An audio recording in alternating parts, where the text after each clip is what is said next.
मैया के लकड़ होकर पापा की परी को मेरा सप्रे नमस्कार। आज हम लोग करने वाले हैं मेरे चैप्टर एनिमल किंगडम का 14th लेक्चर, जिसको हम लोग पाइसेस के बारे में देखने वाले हैं, जिसमें हम लोग पाइसेस के बारे में देखने वाले हैं।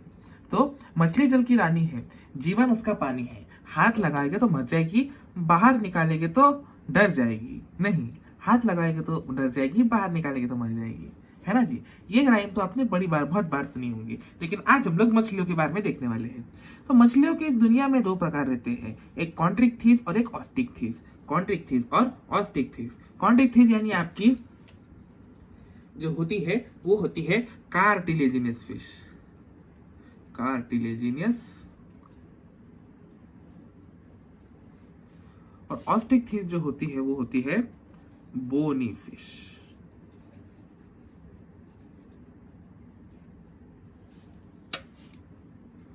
है ना।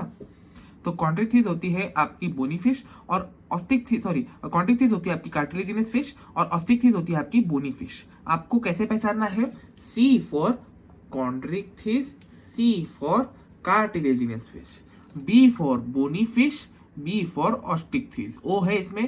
क्या इसके पूरे शब्द में आपको पहले कहीं ओ दिख रहा है? नहीं, बाद में ओ है कार्टिलेजिनियस में, लेकिन अपन कार्टिलेज ही पकड़ो ना, इनस मत पकड़ो ना आगे का। इनस जो एन ओ ये यूएस है, इनस वाला पार्ट मत पकड़ो, बस कार्टिलेज वाला पार्ट ही पकड़ो। और बोनी फिश में का जो अपने को पहले ही ओ दिख रहा है, तो ऑस्टिक्थीस, ओ से ऑस्टिक्थीस, ओ से बोनी है सर। आप इसको इस तरह से याद रख सकते हैं। यही ट्रिक आपको साथ में या आपका कब परीक्षा होगी, 9 में होगी आपकी परीक्षा, तब आपको ये याद रह सकती है। तो कॉन्ट्रिक्थीस और Osteichthyes. Chondrichthyes, C for Chondrichthyes, C for cartilaginous fish, और आपकी O for Osteichthyes, O for bony, B for bony fish.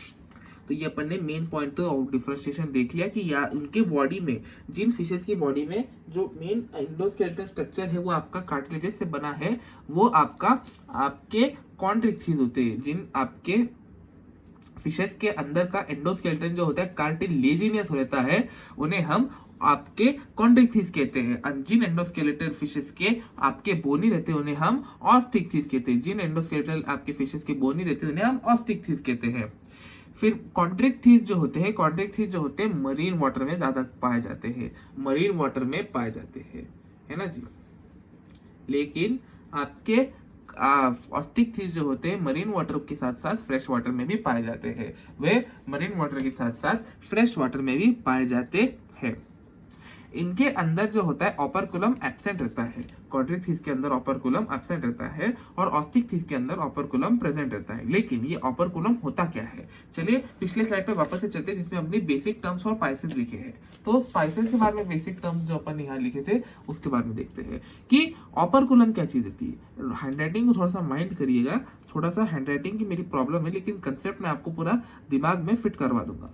Operculum क्या चीज रहती है? ऑपरकुलम यानी बोनी, आपके bone series found in bony fish that serves as a gill covering and facial support. bone series that is found in bony fish that covers the gills and facial support। यानी gills जो होते हैं fish के, bony fish के अंदर, समझ लीजिए मेरी ये मछली जल की रानी कुछ इस तरह से है, और इसका जो आपका गिल है वो कुछ यहाँ पे रहता है, ऐसा ये गिल रहता है ना जी।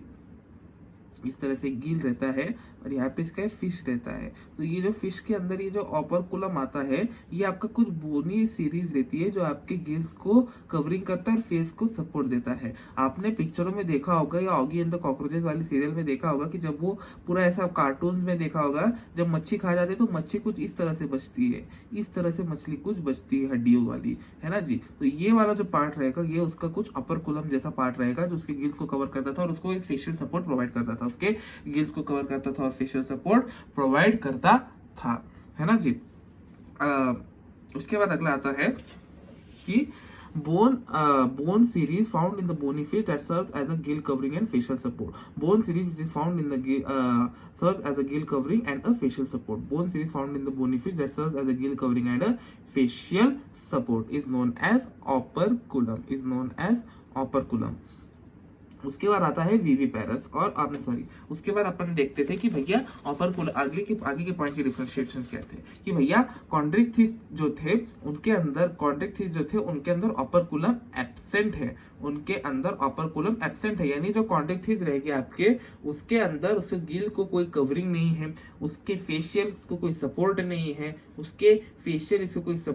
है, उसके गिल्स को कोई कवरिंग नहीं है। लेकिन जो ऑस्टिक्थिस थे यानी जो बोनी फिशेस थे उनके गिल्स को भी सपोर्ट है और उनके गिल्स को भी कवरिंग है और फेस को भी सपोर्ट है, उनके गिल्स को भी कवरिंग है और फेस को भी सपोर्ट है। तो मैं क्या कह सकता हूँ कि कॉन्ड्रिक्थिस के अंदर आपके गिल्स को कोई कवरिंग नहीं है और फेस को कोई सपोर्ट नहीं, यानी उसके अंदर आपका ये नहीं है, ऑपरकुलम नहीं है। Absence of operculum is seen in Chondrichthyes whereas presence of operculum is seen in bony fish और ऑस्टिक्थिस में ऑपरकुलम का प्रेजेंस रहता है। ये मैंने पॉइंट अब आपको समझा दिया है कि ऑपरकुलम क्या चीज है और ऑपरकुलम का एयर ब्लैडर कॉन्ट्रिक्थिस में एब्सेंट रहते हैं वेयरएज ऑस्टिक्थिस में एयर ब्लैडर प्रेजेंट रहते हैं।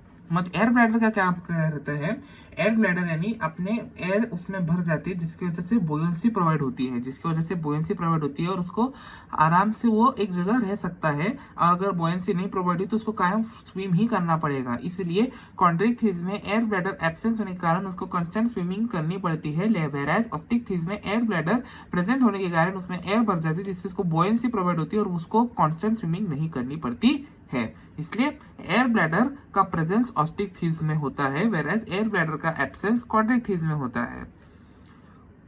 अब आपके जो कॉन्ट्रिक्थिस होते हैं वो विविपेरस रहते हैं, कॉन्ट्रिक्थिस जो रहते हैं वो आपके विविपेरस रहते हैं, वेयरएज ऑस्टिक्थिस जो रहते हैं आपके ओविपेरस रहते हैं। देखते हैं कि ओविपेरस और विविपेरस क्या चीज रहती है। तो विविपेरस क्या रहता है, animals that give birth to young ones, animals जो अपने यंग वंस को जन्म देते हैं, यानी हम ह्यूमंस क्या करते हैं अपने जैसे ही लेकिन यंगर वर्जन्स ऑफ देमसेल्व्स को जन्म देते हैं। मतलब इंसान का बच्चा इंसान को ही जन्म देगा, वो थोड़ा यंगर वर्जन रहेगा, लड़का लड़की वो अलग बात, लेकिन इंसान का बच्चा इंसान को ही यंगर वर्जन में जन्म देगा, वो उसका यंगर वर्जन है। वो जैसे जैसे साल बढ़ते जाएगा वो उसका ओल्डर होता जाएगा। कुत्ते का बच्चा कुत्ते के पिल्ले ही जन्म देगा, बिल्ली का बच्चा बिल्ली के छोटे छोटे पिल्ले ही बिलोटे ही जन्म देगा, है ना जी। तो वो विविपेरस हो गया। ओविपेरस क्या हो गया, ओविपेरस यानी मुर्गी अंडा देती है, एनिमल्स दैट लेज एग, उस अंडे में से बाहर निकलना, उस अंडे में से एक नए जीव का बाहर निकलना इज ओविपेरस, यानी जिसमें लेइंग ऑफ एग्स रहते। तो अपन ह्यूमंस क्या है, वीवो का फोन वापरते हैं, अपन ह्यूमन जो है वीवो का फोन वापरते हैं। कोई स्पॉन्सरशिप नहीं है, ठीक बता रहा हूँ। तो वीवो का फोन वापरने वाले ह्यूमन बींग्स ही हो गए ना, मुर्गी थोड़ी ना वीवो का फोन वापर के सेल्फी वेल्फी लेंगे, ह्यूमन बींग्स होते हैं ना वीवो का फोन वापरने वाले। तो वैसे आप ट्रिक याद रख सकते हैं कि भैया बंदर ह्यूमंस ये सब कैसे, ये विविपेरस है ना जी। ये animal which give birth to young ones, और यंग वंस की फोटो खींच के वीवो के फोन से फोटो खींच के लगे डाल दिए व्हाट्सएप ग्रुप पे। तो ये विविपेरस वीवो का फोन वापरने वाले लोग नहीं, यंग वंस को बर्थ देने वाले लोग रहते हैं। और ओविपेरस कौन से, जो एग को ले करते हैं, एग्स को ले करते हैं, है ना जी। चलिए हमें आपको अब इसके डिफरेंशिएशन के पॉइंट्स आगे कंटिन्यू करते हैं।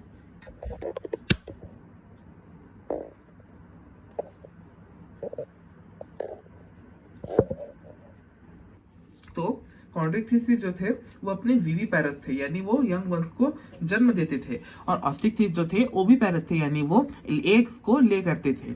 कॉन्ड्रिक्थिस जो होते हैं वो यूरियोटेलिक रहते हैं, कॉन्ड्रिक्थिस जो रहते हैं वो यूरियोटेलिक रहते हैं, लेकिन जो ऑस्टिक्थिस रहते हैं वो अमोनोटेलिक रहते हैं, अमोनोटेलिक। यानी कॉन्ड्रिक्थिस जो होते हैं यूरियोटेलिक रहते हैं और ऑस्टिक्थिस जो होते हैं अमोनोटेलिक रहते हैं। इसका क्या मतलब है, इसका मतलब ये है कि एक्सक्रीशन का जो एक्सक्रीटरी प्रोडक्ट रहता है वो रहता है यूरिया। कॉन्ड्रिक्थिस में एक्सक्रीटरी प्रोडक्ट रहता है यूरिया। यूरिया का एक्सक्रीटरी प्रोडक्ट रहने का क्या मतलब है, यूरिया का एक्सक्रीटरी प्रोडक्ट रहने का मतलब ये है कि भैया उसको पानी थोड़ा सा कम रहा तो चलता है, और कॉन्ड्रिक्थिस को पानी अगर थोड़ा सा कम रहा तो चलता है, वो थोड़ा अपने एक्सक्रीटरी मटेरियल को रिटेन कर सकता है, उसका एक्सक्रीटरी मटेरियल थोड़ा कम हार्मफुल है, उसको पानी की जरूरत कम रहती है और वो ज्यादा देर के लिए उसको रिटेन कर सकता है। लेकिन ऑस्टिक्थिस में अगर एक्सक्रीटरी प्रोडक्ट आपका अमोनिया है, NH3 अमोनिया है, तो वो ज़्यादा देर तक अपने बॉडी में अमोनिया को रिटेन नहीं कर सकता। अमोनिया बहुत ज़्यादा टॉक्सिक है, अमोनिया को बहुत सारा पानी लगता है, इसलिए ऑस्टिक थीस जो होते हैं बहुत ज़्यादा पानी उनको ज़रूरत रहती है एक्सक्रीशन के लिए। तो मैंने आपको समझा दिया यूरियोटेलिक आपके कॉन्ड्रिक थीस और मोनोटेलिक आपके ऑस्टिक थीस ये क्या होते हैं और ये क्यों होते हैं। इसका माउथ जो रहता है, इसका माउथ होता है वेंट्रल। इसका माउथ जो होता है, इसका माउथ रहता है वेंट्रल, यानी आगे के हिस्से पे सामने से रहता है इसका माउथ। इसका माउथ जो रहता है सामने से रहता है। लेकिन आपके ऑस्टिक थीस का जो माउथ रहता है वो रहता है टर्मिनल। ऑस्टिक थीस का जो माउथ रहता है वो रहता है टर्मिनल, यानी वो पीछे के हिस्से पे रहता है, आखिरी छोर पे रहता है, उसको कहते हैं टर्मिनल। यानी आपके ऑस्टिक थीस का माउथ होता है टर्मिनल और कॉन्ड्रिक थीस का माउथ रहता है आपका वेंट्रल, है ना जी। स्किन जो होता है tough with placoid scale, skin होती है tough with placoid scale Chondrichthyes में। वेराज आपके ऑस्टिक थीस में जो स्किन होती है it is with टेनॉइड scales. Skin is with टेनॉइड scales. इसमें टेनॉइड की स्पेल में सी भी आता है, लेकिन अपन इसको पढ़ते हैं तो टेनॉइड स्केल्स ही पढ़ते हैं। तो skin is with ctenoid scale in आपके ऑस्टिक थीस और skin is with placoid scales in Chondrichthyes. ये क्या चीज होती है प्लेकॉइड स्केल्स और टेनॉइड स्केल्स, ये देखते हैं अपन कि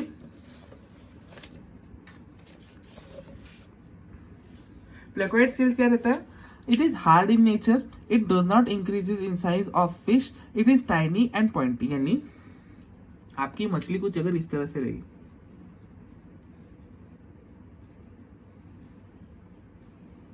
तो इसके शरीर के ऊपर कुछ इस तरह से ऐसे ये पॉइंटी पॉइंटी पॉइंटी पॉइंटी ऐसे इसकी चमड़ी रहेगी।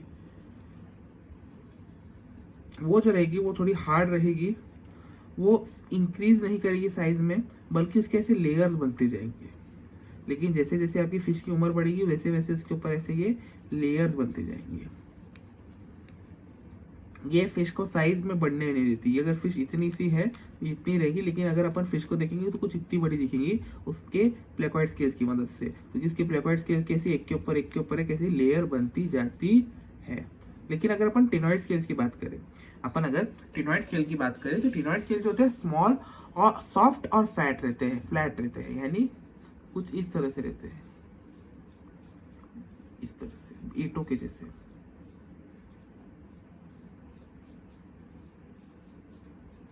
ये क्या होता है, ये आपका सॉफ्ट रहता है और ये चपटा यानी ये फ्लैट रहता है।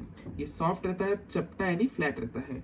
ये जो होता है जब ये इंक्रीजेस इन साइज, जैसे जैसे फिश बढ़ती है वैसे वैसे ये साइज में ये इंक्रीज होता जाता है। जैसे जैसे फिश बढ़ती है साइज में इंक्रीज होता जाता है। तो अपन ने देख लिया प्लेकॉइड स्केल जो रहते हैं वो आपके हार्ड इन नेचर रहते हैं। प्लेकॉइड स्केल्स आपके नंबर 1 हार्ड इन नेचर रहते हैं, वो आपके पॉइंटी और शार्प रहते हैं, वो आपके और इंक्रीज करने नहीं देते हैं फिश के साइज को। लेकिन जो टेनॉइड स्केल रहते हैं, टेनॉइड स्केल जो रहते हैं वो फ्लैट रहते हैं, टेनॉइड स्केल जो रहते हैं वो फ्लैट रहते हैं, सॉफ्ट रहते हैं और वो साइज में इंक्रीज करते हैं।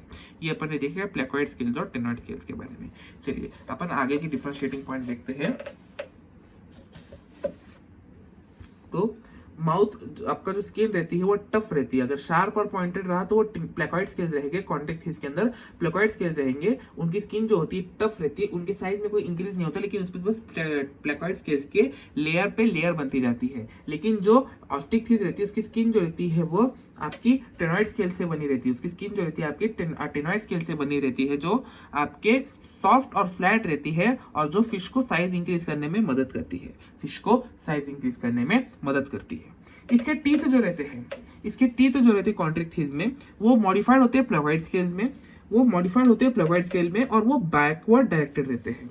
वो कुछ बैकवर्ड डायरेक्टेड रहते हैं। समझिए अगर इसका ऐसा माउथ है ये फिश का, तो इसके जो उसके इसके स्केल्स आपके प्लेकॉइड स्केल्स के जैसे रहेंगे और ये बैकवर्ड डायरेक्टेड रहेंगे। ये कुछ इस तरह से बैकवर्ड डायरेक्टेड रहेंगे, यानी ये पीछे की तरफ डायरेक्टेड रहेंगे। जैसे ह्यूमन के तीत कैसे रहते हैं, आगे की तरफ डायरेक्टेड रहते हैं। अगर आपने हड्डी का एक कडावर देखा होगा या इसको कंकाल कहते हैं, नर कंकाल, तो आप देख सकते हैं उसमें जो ये दांत रहते हैं ये थोड़ा आगे की तरफ आपके एज रहते हैं। या आपने खुद के दांत को भी ऐसे करके देखिए मुंह खोल के, तो आपको दिखेगा कि आपके दांत जो है ऐसे बाहर आ रहे हैं, वो अंदर नहीं जा रहे हैं, थोड़े थोड़े बाहर आते हैं। एकदम बहुत ज्यादा ही अगर बाहर आ गए तो उसको अपन दांत फावड़ा कहते हो आदमी को, या दांत भाई को दांत फावड़ी कहते हैं। लेकिन अगर आपके थोड़े से मतलब नॉर्मली सबके थोड़े से बाहर की तरफ फॉरवर्डेड इंक्लाइंड रहते हैं, लेकिन कॉन्ट्रिक थीस में क्या रहता है, दांत जो रहते हैं वो आपके बैकवर्ड इंक्लाइन रहते हैं, अंदर की तरफ इंक्लाइन रहते हैं।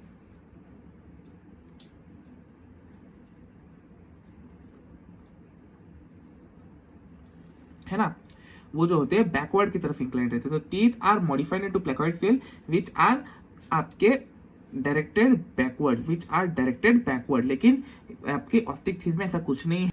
ऑस्टिक थीथ में ऐसा कुछ नहीं रहता क्योंकि उसमें जो टीथ रहते हैं वो नॉर्मल रहते हैं। एनसीईआरटी में ऐसा अभी तक इसमें कुछ मेंशन किया नहीं है।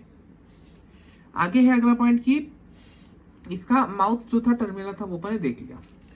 इसके अंदर कॉन्ड्रिक थीथ में दो स्पेशल ऑर्गन्स रहते हैं, दो स्पेशल फिशेस के अंदर। एक रहता है इलेक्ट्रिक ऑर्गन जो रहता है टॉर्पिडो। टॉर्पिडो में इलेक्ट्रिक ऑर्गन रहता है जो उनके दुश्मनों को, समझो ये टॉर्पिडो मछली है और ये इसका दुश्मन है, तो ये क्या करेगा, टॉर्पिडो मछली इसके दुश्मन को ऐसा ऐसा ऐसा ऐसा शॉक दे देंगी जिसकी वजह से वो शॉक लग जाएगा और वो मर जाएगा। शॉक यानी इलेक्ट्रिक शॉक। उसके अंदर कुछ रहता है ऐसा कि वो इलेक्ट्रिक शॉक दे सकता है। वो टॉर्पिडो के अंदर एक इलेक्ट्रिक ऑर्गन रहता है, ठीक है ना। अब इतने डीप में मत जाओ कि क्या इलेक्ट्रिक किधर से कौन से सेल से आती है, इतना डीप मत जाओ। अभी तुमको एनसीईआरटी में दिया कि भैया टॉर्पिडो इलेक्ट्रिक ऑर्गन है जो तुमको शॉक देता है कॉन्ट्रिक थीथ को, तो वो अभी के लिए इतना याद रखो।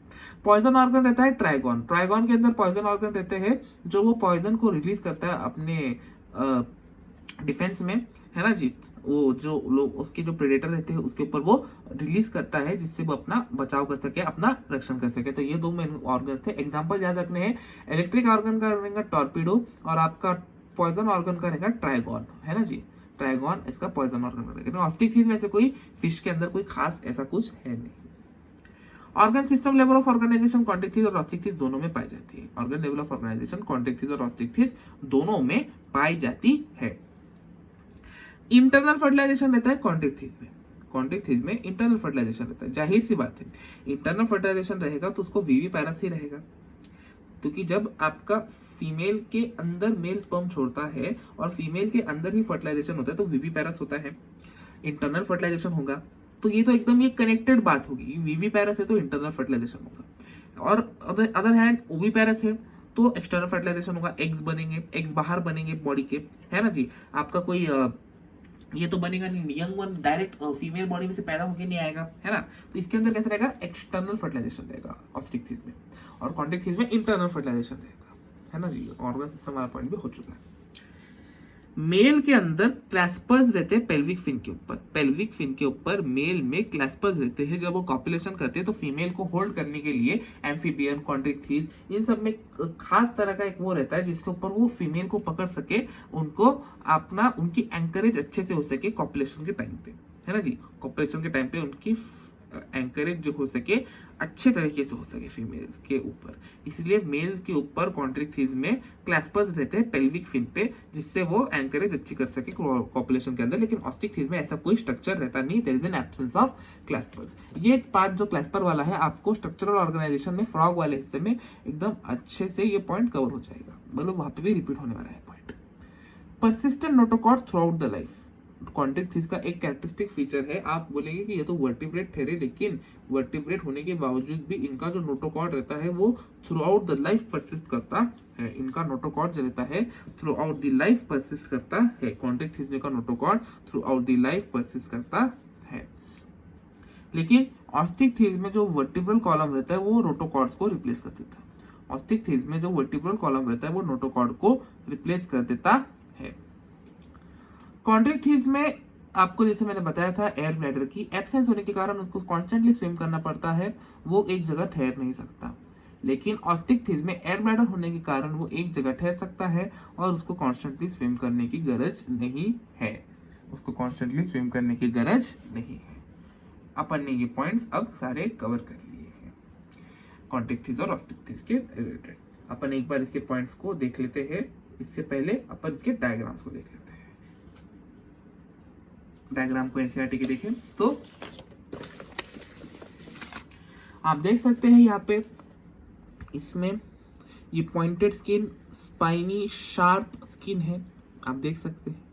इसके अंदर कोई आपको वो नहीं दिख रहा है, क्या बोलते हैं, प्लेकॉइड, आपके प्लेकॉइड सेल, ओपरकुलम, जिसकी वजह से इसके फेस को एक इसको गिल का कवरिंग मिले। आपको ऐसा कुछ दिख रहा नहीं है। इसके ऊपर कोई स्केल्स, फ्लैट स्केल्स नहीं, इसके ऊपर शार्प स्केल्स है, आप देख सकते हैं यहाँ पे। फ्लैट सॉफ्ट स्केल्स नहीं है। तो आप बता सकते हैं, फोटो को आइडेंटिफाई करके देख सकते हैं कि ये आपका एक ये रहेगा, क्या कहते हैं, आपके कॉन्ट्रैक्टिव या कार्टिलेजिनस फिश रहेगी। आप ये आपका क्लैस्पर है, एक ये तो पेफिन हो गई, लेकिन ये क्लैस्पर है, आपकी कॉपुलेशन के टाइम पे होल्ड करने को फीमेल को मदद कर सकता है।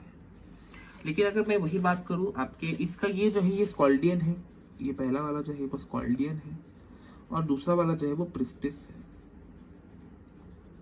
ये दूसरा वाला जो है प्रिस्टिस है। अब अपन अगले डायग्राम की बात करें तो ये जो होता है ये हिपोकैम्पस है, और ये जो है काटला है, काटला यानी रोहू, काटला, ये सब जो है कॉमन कार्प, ये आपके ये इसमें आती है आपके, है ना जी, रोहू, काटला, कॉमन कार्प, ये आपके फ्रेश वाटर में आती है ना जी। और ये जो होती है आपकी ये हिपोकैम्पस है। इस पे आप देख सकते हैं यहाँ पे इसका एक आपका क्या बोलते हैं, क्या नाम लिया था मैंने, एक सेकंड अभी, ऑपरकुलम, हाँ ध्यान में से निकल गया था, ऑपरकुलम है यहाँ पे आप देख सकते हैं। फ्लैट सॉफ्ट स्केल्स है बॉडी के ऊपर। बॉडी का आप वो फिश देखे तो वो छोटी ही थी, बस उसके ऊपर की लेयर्स बढ़ती थी, लेकिन ये फिश का भी साइज इंक्रीज हो रहा है जैसे जैसे इसके ऊपर लेयर्स लगती जा रही, लेयर्स के वजह लेयर नहीं लग रही, लेकिन इसका साइज इंक्रीज हो रहा है जैसे जैसे बढ़ रही है ना जी। इसमें क्लैस्पर्स के एब्सेंस आप देख सकते हैं, ठीक है ना जी। तो ये एक क्या कहते हैं कैरेक्टरिस्टिक्स है जो डायग्राम की मदद से आप पहचान सकते हैं, है ना जी। एग्जांपल्स को हम लोग एक अलग लेक्चर में लेंगे जिसमें हम सारे एग्जांपल्स को आपको याद करवा के दे देंगे। कॉन्टेक्ट थीस के बारे में और आपको पॉइंट्स एक बार रिवाइज करवा देते हैं। कॉन्टेक्ट थीस जो है पाइसेस के दो प्रकार रहते हैं, कॉन्टेक्ट थीस और ऑस्टिक थीस। कॉन्टेक्ट थीस जो रहते हैं मरीन रहते हैं, लेकिन ऑस्टिक थीस मरीन फ्रेश वाटर दोनों रहते हैं। कॉन्टेक्ट थीस जो रहते हैं वो आपके एंडोस्केलेटन कार्टिलेजिन से रहता है, इसलिए आपको कार्टिलेजिन फिश कहते हैं। लेकिन जो ऑस्टिक थीस रहती है उनका एक्सोस्केलेटन जो एंडोस्केलेटन रहता है वो बोनी रहता है, इसलिए इसको बोनी फिश कहते हैं। ऑपरकुलम प्रेजेंस रहता है कॉन्टेक्ट थीस में, एब्सेंट रहता है आपके ऑस्टिक थीस में। एयर ब्लैडर प्रेजेंट रहता है ऑस्टिक थीस में, एयर ब्लैडर एब्सेंट रहता है कॉन्ड्रिक थीस में। एयर ब्लैडर प्रेजेंट रहता है ऑस्टिक थीस में। विविपेरस रहता है यानी बच्चे पैदा करने वाला, यंग वंस पैदा करने वाला कॉन्ड्रिक थीस, और ऑस्टिक थीस रहता है अंडे देने वाला, है ना जी। यूरियोटेलिक रहता है कॉन्ड्रिक थीस, अमीनोटेलिक रहता है ऑस्टिक थीस। माउथ जो होता है वेंट्रल रहता है कॉन्ड्रिक थीस में, माउथ रहता है टर्मिनल ऑस्टिक थीस में। स्किन जो रहती है टफ रहती है विथ प्लेकॉइड स्केल्स, और वो शार्प रहती है, वो आपका लेयर पे लेयर बनाता है, फिश के साइज को इंक्रीज नहीं करने देता है कॉन्टेक्ट थीस में। फिश के साइज को इंक्रीज करने देता है टिनॉइड स्केल्स। टिनॉइड स्केल जो रहता है फ्लैट और सॉफ्ट रहता है, वो होता है ऑस्टिक थीस में। माउथ जो होता है प्लेकॉइड स्केल में मॉडिफाई हो जाता है, माउथ में के टीथ जो होते हैं वो प्लेकॉइड स्केल में मॉडिफाई हो जाते हैं, वेंट्रल रहते हैं और बैकवर्ड में पॉइंट करते हैं। लेकिन जो माउथ रहता है वो टर्मिनल रहता है और उसमें कोई मॉडिफिकेशन टीथ के नहीं रहते हैं ऑस्टिक थीस में। पॉइजन ऑर्गन जो होता है आपका ट्राइगोन में, और टर्पिडो यानी इलेक्ट्रिक ऑर्गन रहता है अपने आप को बचाव करने हेतु, ये आपके कॉन्टेक्ट थीस में पाई जाती है, लेकिन ऐसी कोई भी फिश आपके ऑस्टिक थीस में नहीं रहती। Organ system level of organisation Chondrichthyes और ऑस्टिक थीस में रहता है। इंटरनल फर्टिलाइजेशन कॉन्टेक्ट थीस में, ऑस्टिक थीस में रहता है एक्सटर्नल फर्टिलाइजेशन। आपका जो क्लैस्पर्स रहता है वो पेल्विक फिन के ऊपर क्लैस्पर्स रहता है, कॉन्टेक्ट थीस के ऊपर पेल्विक फिन पे क्लैस्पर्स रहता है, कॉन्टेक्ट थीस के ऊपर पेल्विक फिन पे क्लैस्पर्स रहता है जो उसको कॉपुलेशन में मदद करता है, लेकिन as an absence of claspers in Osteichthyes. Persistent notochord through the life Chondrichthyes में रहता है, थ्रू द लाइफ नोटोकॉर्ड की प्रेजेंस रहती है ऑस्टिक थीस में। एब्सेंस ऑफ नोटोकॉर्ड जो होता है आपके ऑस्टिक थीस में होता है, जो वर्टिब्रल कॉलम में बन जाता है बाद में। Swim constantly due to absence of air water, constantly Chondrichthyes को स्विम करना पड़ता है due to absence of air water, लेकिन ऑस्टिक थीस को कॉन्स्टेंटली स्विम नहीं करना पड़ता है क्योंकि इसमें एयर ब्लैडर प्रेजेंट रहते हैं, ठीक है जी। तो अपना स्पाइसेस वाला पार्ट अब हो चुका है। 15वें लेक्चर में हम लोग एम्फीबियंस के बारे में देखेंगे। तो आज के लिए बस इतना ही। Thank you very much for joining today's lecture. I hope आपको ये लेक्चर पसंद आया होगा। अगर आपको ये लेक्चर पसंद आया होगा तो please like share subscribe, notes बनाइए, कमेंट सेक्शन में डाउट्स पूछिए, इसके एमसीक्यूज छुड़ाइए, है ना जी। धन्यवाद आप सभी के आज के लेक्चर को देखने के लिए।